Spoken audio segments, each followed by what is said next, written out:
Hi guys, Malika from Platinum Fund here to share the main events directly from the World Economic Forum, which was taking place in Davos, Switzerland.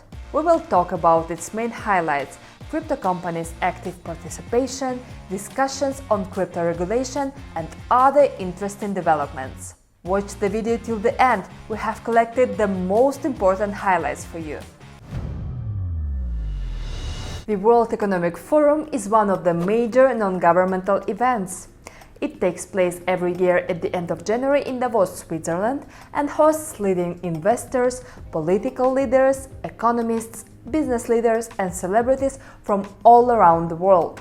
Don't miss such events where you can find interesting projects with great investment potential. Search for them on onchainlab.ai, filter them based on your parameters, and save them in the list of favorites. The same but from your phone you can do with our Telegram bot. And finally, you can get the database with top company founders. Check the video describing how to do it. And meanwhile, here is a quick overlook of what this World Economic Forum was about. This year, 52 state heads and over 600 CEOs of major companies participated in the event.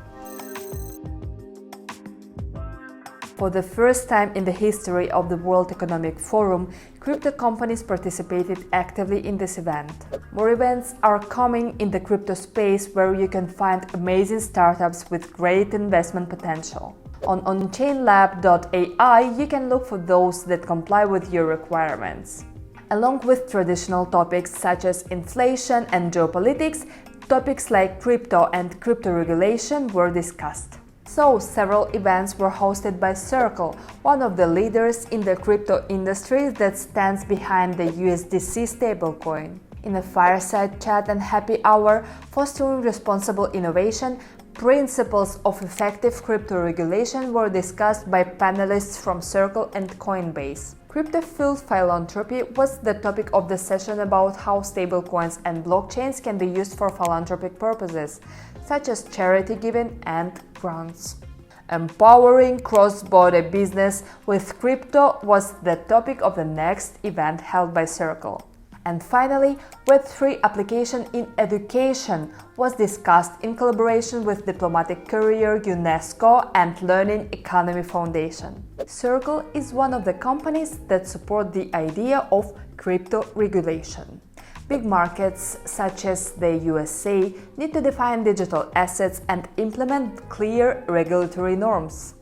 The blockchain technology shall be regarded as an operating system, and its specific applications shall be regulated each separately. Circle insisted that MICA is a significant milestone in the development of crypto regulation, and it will create all the needed conditions to make the European crypto market flourish. Events organized by crypto companies attracted plenty of visitors.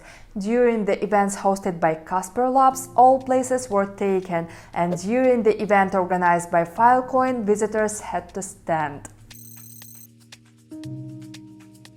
Nigel Green, CEO of the Vera Group, which is one of the world's leading independent financial advisory, asset management and fintech organizations, also believes that crypto regulation is needed. He claimed that this matter shall be prioritized by the World Economic Forum in Davos. WEF will spectacularly fail unless it advances crypto rules, Nigel believes. He said, "The leaders assembled in Davos at the World Economic Forum must return home to their governments, who then need to insist that their financial regulators must stop talking the talk and begin to up the ante on regulating the cryptocurrency market." Speaking at the World Economic Forum, Treat said that metaverse-enabled capabilities, including augmented reality, virtual reality, and the ability to tokenize identity, money, and objects, can simultaneously shift business models and tap into new revenue streams. Anthony Scaramucci, a well-known American financier and the founder of Oscar Capital Management and Skybridge Capital, also supported blockchain in interviews at the World Economic Forum. He said in his interview with Cointelegraph that blockchain skepticism is usually born from a lack of knowledge.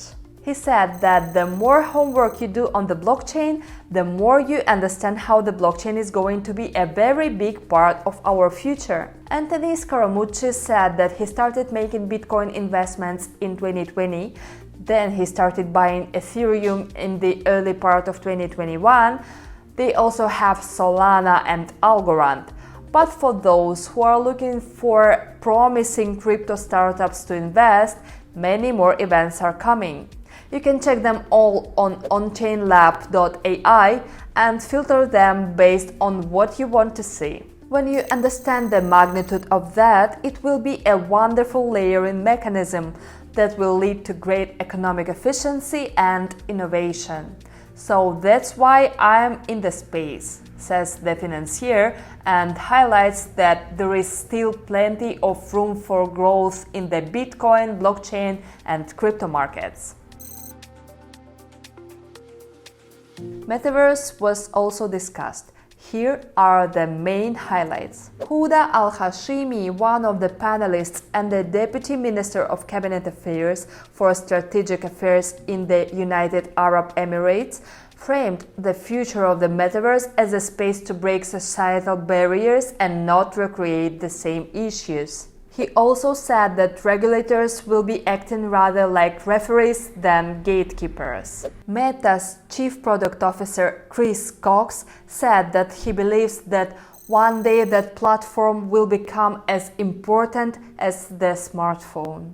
Neil Stephenson, who coined the term metaverse in his 1992 novel Snow Crash, told that it doesn't happen unless you create an open system analogous to the early internet where anyone interested can latch onto a shared protocol. Some words were said about crypto coins and central bank digital currencies. So Javier Perez Tasso, CEO of SWIFT, said that instead of unifying payment systems, central bank digital currencies could lead to further fragmentation. Amir Yaron, an Israeli central bank governor, spoke glowingly of a trial he is carrying out to enable cross-border retail payments with Sweden and Norway.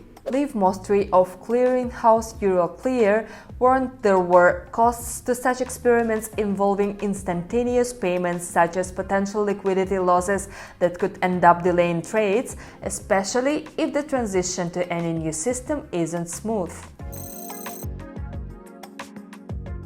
The forum, in partnership with Accenture and Microsoft, unveils a working prototype of its Metaverse Global Collaboration Village. This metaverse is designed to look like a Swiss town, with the difference that there, people will be convening in co-working spaces, browsing museums, or attending conferences with their avatars. Companies there will be able to collaborate in a virtual space and solve the most urgent problems.